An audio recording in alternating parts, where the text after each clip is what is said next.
शाम की हल्की हवा में पूरे घर में खुशबू फैली हुई थी। चारों तरफ रौनक थी, फूलों की महक, दियों की चमक और मधुर संगीत की गूंज। आज वसुधा और देव के नए घर का गृह प्रवेश था। हर किसी के चेहरे पर मुस्कान थी, लेकिन एक चेहरा ऐसा था जो बाहर से शांत दिख रहा था और अंदर से तूफान में डूबा हुआ। देव। वसुधा सफेद और लाल रंग की साड़ी में, माथे पर बिंदी और हाथों में चूड़ियों की छनक के साथ जैसे देवी लग रही थी। उसकी आंखों में एक चमक थी, उम्मीदों की, विश्वास की और उस सपने की जो उसने देव के साथ देखा था। देव उसे देखकर हल्का सा मुस्कुराया, लेकिन उसके दिल में कुछ और चल रहा था। धीरे से मन में, क्या मैं सही कर रहा हूं? क्या मैं सच में इस वक्त का हकदार हूं? घर के अंदर पंडित मंत्रोच्चारण कर रहे थे। पूजा की थाली में कपूर की लौ जल रही थी। वसुधा ने देव का हाथ थामा और दोनों ने साथ में गृह प्रवेश की पहली सीढ़ी पार की। जैसे ही उन्होंने दरवाजे पर कदम रखा, दियों की लौ तेज हो गई, जैसे इस रिश्ते की नई शुरुआत का आशीर्वाद दे रही हो। लेकिन तभी भीड़ में से एक आवाज आई, देव, तुमने ये सब बिना सोचे कैसे कर लिया? देव ने मुड़कर देखा। सामने संध्या खड़ी थी, वही औरत जिससे उसका अतीत जुड़ा था। वसुधा की आंखें फैल गईं और एक पल के लिए पूरा माहौल थम गया। देव कुछ कहने ही वाला था कि संध्या ने आगे बढ़कर कहा, क्या तुम्हें याद नहीं देव, तुमने मुझसे भी वादा किया था कि जिस दिन तुम नया घर बनाओगे उस दिन मुझे सबसे पहले बुलाओगे। कमरे में सन्नाटा छा गया। वसुधा के चेहरे से मुस्कान गायब हो गई। देव के मन में पश्चाताप की लहर दौड़ गई। वसुधा ने खुद को संभालते हुए कहा, देव, ये कौन है?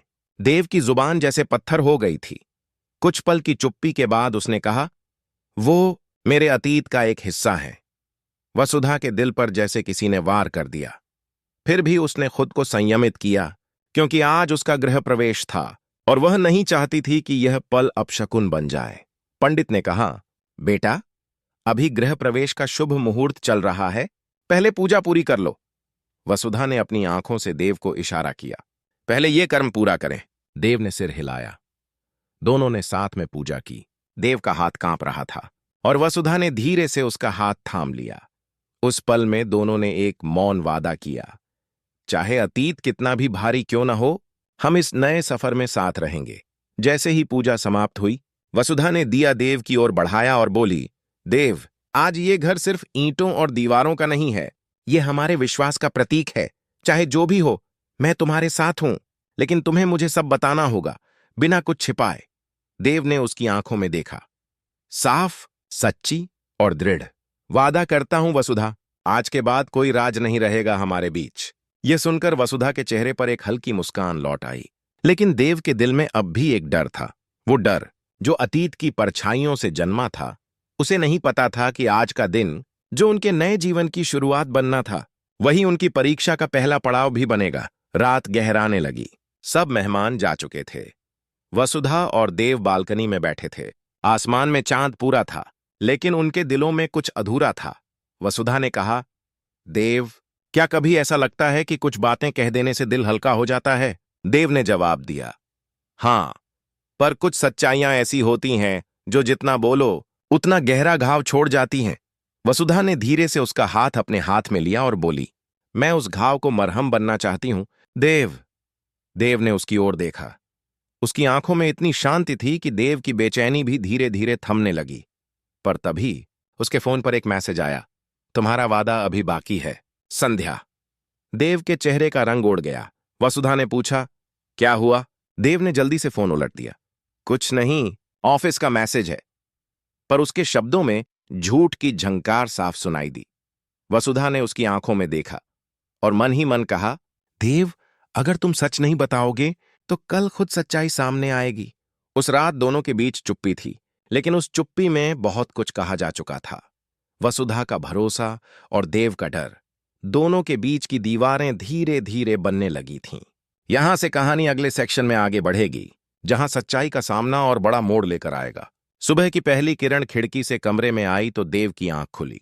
उसने देखा, वसुधा रसोई में पूजा का प्रसाद बना रही थी। उसके चेहरे पर वही शांत मुस्कान थी, लेकिन देव को पता था कि वह मुस्कान अब वैसी नहीं रही। रात की वो चुप्पी अब उनके बीच दीवार बन चुकी थी। देव बालकनी में जाकर खड़ा हो गया। उसकी आंखें दूर आसमान में टिकी थीं। वह सोच रहा था, अगर वसुधा को सच पता चल गया तो क्या वो भी मुझे छोड़ देगी? क्या मैं फिर से अकेला रह जाऊंगा? वो अपने अतीत के उन पलों को याद करने लगा जब उसने पहली बार संध्या को देखा था। वो कॉलेज के दिन थे। संध्या उसकी क्लासमेट थी, बेबाक, आत्मविश्वासी और जिद्दी। देव हमेशा शांत स्वभाव का था, लेकिन संध्या की हंसी और उसका आत्मविश्वास उसे अपनी ओर खींच लेता था। धीरे धीरे दोनों करीब आए और एक वक्त ऐसा आया जब देव ने उसके सामने अपने दिल की बात रख दी। संध्या ने हां कहा और उनके बीच एक खूबसूरत रिश्ता शुरू हुआ। लेकिन हर रिश्ते की तरह उनके बीच भी गलतफहमियां आने लगीं। देव एक साधारण परिवार से था, जबकि संध्या बड़े घर की लड़की थी। उसके माता पिता ने साफ कह दिया, या तो हमारा नाम छोड़ दो या इस लड़के को। संध्या ने वक्त के दबाव में देव से दूरी बना ली। देव टूटा, बिखरा, और उसी वक्त उसने खुद से वादा किया, अब किसी को भी इतना दिल से नहीं चाहूंगा कि वो मुझे तोड़ दे। लेकिन किस्मत का खेल देखो, कुछ साल बाद जब उसकी मुलाकात वसुधा से हुई तो वही टूटा हुआ इंसान धीरे धीरे फिर से जीने लगा। वसुधा ने उसके अंदर के डर, दर्द और अधूरेपन को महसूस किया और अपने स्नेह से भर दिया। देव ने पहली बार महसूस किया कि प्यार सिर्फ पाने का नहीं, निभाने का नाम है। वो यादें अब देव को और बेचैन कर रही थीं। उसने मोबाइल उठाया और देखा, रात का वही मैसेज अब भी स्क्रीन पर चमक रहा था। तुम्हारा वादा अभी बाकी है, संध्या। वसुधा कमरे में आई। उसकी नजर देव के मोबाइल पर पड़ी। देव ने फोन जल्दी से रख दिया। वसुधा बोली, देव, तुम कुछ छिपा रहे हो मुझसे, और अगर तुमने आज नहीं बताया तो शायद देर हो जाएगी। देव ने लंबी सांस ली। वसुधा, कुछ बातें ऐसी होती हैं जिनका जवाब वक्त ही दे सकता है। वसुधा की आंखें भर आईं। देव, वक्त नहीं, भरोसा जवाब देता है, और अगर भरोसा टूट गया तो वक्त भी कुछ नहीं कर पाएगा। उसके ये शब्द देव के दिल में उतर गए। उसने कुछ कहने की कोशिश की, लेकिन तभी दरवाजे पर घंटी बजी। वसुधा ने जाकर दरवाजा खोला। सामने संध्या खड़ी थी। वसुधा के चेहरे से रंग उड़ गया। देव भी वहीं आ गया और दोनों के बीच वो पुरानी परछाई फिर खड़ी हो गई। संध्या ने मुस्कुराते हुए कहा, इतने साल बाद भी तुम मुझे देखकर डर गए देव। वसुधा ने शालीनता से कहा, अंदर आइए। संध्या अंदर आई। उसकी चाल में वही पुराना आत्मविश्वास था। वो बोली, देव, याद है तुमने कहा था कि जब भी मैं वापस आऊंगी तुम मुझसे बात जरूर करोगे। आज वही दिन है। देव ने कहा। संध्या, अब बहुत वक्त बीत चुका है, जो बीत गया उसे क्यों उठाना? संध्या हंस पड़ी, क्योंकि कुछ अधूरे वादे वक्त के साथ नहीं मिटते। तुमने मुझे कहा था कि जब तुम्हारी जिंदगी में कोई और आए तो मुझे सबसे पहले बताओगे, लेकिन तुमने छिपा लिया। वसुधा ने शांत स्वर में कहा, कभी कभी इंसान भूलना चाहता है ताकि जी सके। संध्या ने तीखे लहजे में जवाब दिया, भूलना आसान नहीं होता वसुधा जी, खासकर जब किसी ने तुम्हारे सपनों को अधूरा छोड़ा हो। देव ने कहा, संध्या, मैं माफी चाहता हूं अगर तुम्हें मेरी वजह से दर्द हुआ, लेकिन अब मेरी जिंदगी में वसुधा है और मैं उसे खोना नहीं चाहता। संध्या की आंखों में आंसू आ गए। मुझे खोना तुम्हारा फैसला था, लेकिन मेरी यादों को मिटाना तुम्हारे बस में नहीं। वसुधा बीच में बोली, शायद हमें अब अतीत की जगह वर्तमान को देखना चाहिए। अगर तुम्हें क्लोजर चाहिए तो आज देव सब साफ कह रहा है, वो आगे बढ़ चुका है। संध्या ने धीरे से मुस्कुराकर कहा, तुम बहुत अच्छी हो वसुधा, लेकिन देखना, जब सच सामने आएगा तो तुम भी चुप नहीं रह पाओगी। वो यह कहकर चली गई। देव और वसुधा वहीं खड़े रह गए, जैसे किसी तूफान के बाद सब कुछ बिखरा हो। वसुधा ने देव से कहा, देव, मुझे अब सिर्फ एक चीज चाहिए, सच, पूरा सच। देव ने सिर झुका लिया।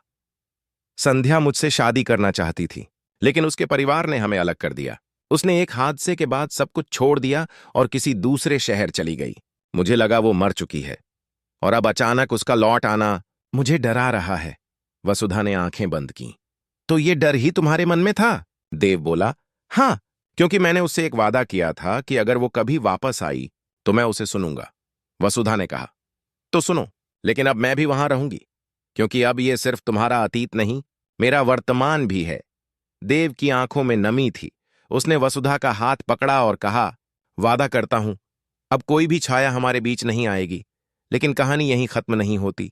शाम होते ही दरवाजे पर एक पार्सल आया। उस पर लिखा था, देव और वसुधा के लिए, संध्या की ओर से। वसुधा ने खोलकर देखा। अंदर एक पेंडेंट था जिसमें देव और संध्या की पुरानी फोटो लगी थी। साथ में एक नोट था, कुछ रिश्ते खत्म नहीं होते, बस करवट बदल लेते हैं। वसुधा ने वो पेंडेंट हाथ में कसकर पकड़ा। उसकी आंखों में अब दर्द नहीं था, बल्कि दृढ़ निश्चय था। वो बोली, अगर अतीत लौट आया है तो मैं अब भागूंगी नहीं। इस बार मैं सच का सामना करूंगी, देव के साथ। देव ने उसकी ओर देखा और उस पल उसे एहसास हुआ कि वसुधा सिर्फ उसकी जीवन साथी नहीं, उसकी ताकत है। यहां से कहानी अगले सेक्शन में पहुंचेगी, जहां संध्या का असली मकसद सामने आएगा और वसुधा को सबसे कठिन निर्णय लेना पड़ेगा। रात गहरा चुकी थी। पूरे घर में सन्नाटा था, लेकिन वसुधा के दिल में तूफान चल रहा था। उस पेंडेंट की चमक जैसे उसकी आंखों में चुभ रही थी। देव बालकनी में बैठा था, सिर झुकाए, जैसे अपने अतीत और वर्तमान के बीच फंसा हुआ हो। वसुधा धीरे धीरे उसके पास आई और बोली, देव, अब ये चुप्पी कुछ नहीं सुलझाएगी। सच्चाई जो भी हो सामने आनी चाहिए, क्योंकि अगर सच्चाई हमें तोड़ भी दे तो भी वो झूठ से बेहतर होगी। उसने लंबी सांस ली। उसकी आंखों में पछतावे का सागर था। वसुधा, वो कहानी जो तुम सुनना चाहती हो वो आसान नहीं है, लेकिन आज सब बता दूंगा।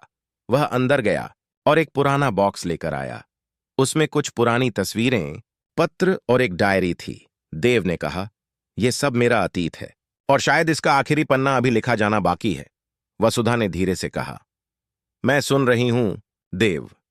देव ने डायरी खोली और पढ़ना शुरू किया। उसके शब्दों में दर्द था, लेकिन सच्चाई की गूंज भी थी। संध्या मेरी पहली मोहब्बत थी। हमने साथ जीने मरने की कसम खाई थी, पर जिंदगी ने हमें अलग कर दिया। जब उसने मुझे छोड़ा, मैं टूट गया। उसी वक्त एक हादसे में उसका परिवार खत्म हो गया और मुझे लगा वो भी चली गई। मैंने उसकी याद में ये नया घर बनाया था, ताकि उसकी आत्मा को शांति मिले। वसुधा की आंखों से आंसू बह निकले। मतलब ये घर सिर्फ हमारे गृह प्रवेश का नहीं, तुम्हारे अतीत का प्रतीक है। देव ने सिर हिलाया। हां, लेकिन जब मैंने तुमसे शादी की तो मैंने ये घर तुम्हारे नाम कर दिया, ताकि अब ये अतीत का नहीं, हमारे भविष्य का घर बने। वसुधा ने आंसू पोंछे। तो फिर संध्या क्यों लौटी?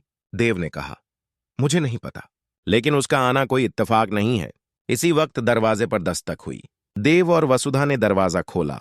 सामने फिर वही संध्या थी। इस बार उसकी आंखों में आंसू थे और हाथ में एक फाइल। वो बोली, देव, मुझे तुमसे कोई शिकायत नहीं, मैं बस एक सच्चाई बताने आई हूं। देव और वसुधा चुप थे।